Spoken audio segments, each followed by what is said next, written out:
Algumas assinantes do nosso canal nos perguntando sobre convulsão febril, como evitar a convulsão febril.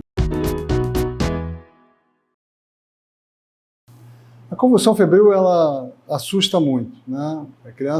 Qualquer criança que entra numa crise convulsiva é apavorante. Mas a gente deve lembrar, a convulsão febril ela é sempre benigna, gente. Ela pode não ser uma convulsão febril típica e ser a abertura de uma outra patologia que aparece quando a criança está com febre. Mas a convulsão febril típica é uma convulsão que acontece a partir dos 2 anos, quando a criança está em meio a um quadro viral, geralmente, com uma febre que geralmente tende a ser alta, mas pode ser uma febre baixa, de 38 graus, e ela dura pouquinho tempo. A criança entra em convulsão, aqueles movimentos repetitivos, ela perde a consciência, às vezes sai espuminha pela boca. A gente deve tomar cuidado para a criança não se machucar, não trincar os dentes na língua, deitar ela na cabeça, no chão, ou numa superfície plana, com a cabecinha para o lado, caso ela vomitar. Mas a convulsão febril ela é geralmente muito rápida e muito benigna. Ela não deixa sequelas, ela não vai trazer nenhuma complicação à criança. E ela não é uma coisa que ocorre com qualquer criança. A maior parte das vezes, quando você tem uma criança com convulsão febril, se você for fazer uma pesquisa na história familiar, muitas vezes você encontra alguma história de alguma criança, o tio dela quando ela era criança, o pai quando ela era criança, a avó tinha convulsão febril também quando ela era pequena.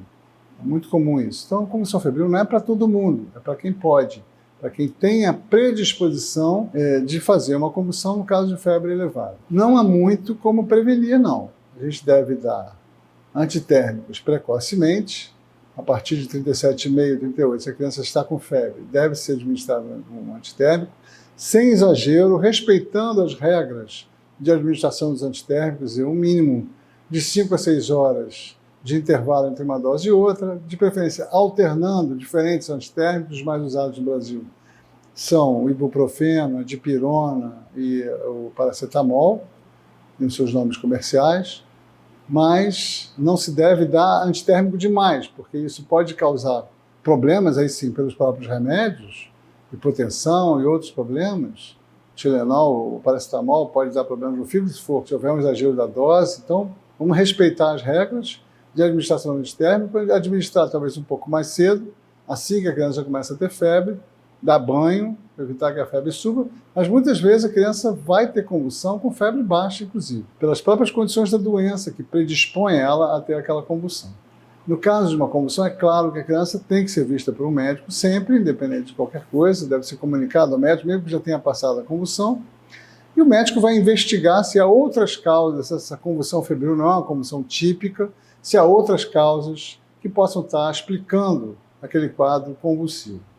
Então, sempre levar uma criança ao médico na primeira vez que a criança tem uma convulsão, independente do contexto da situação onde ela foi.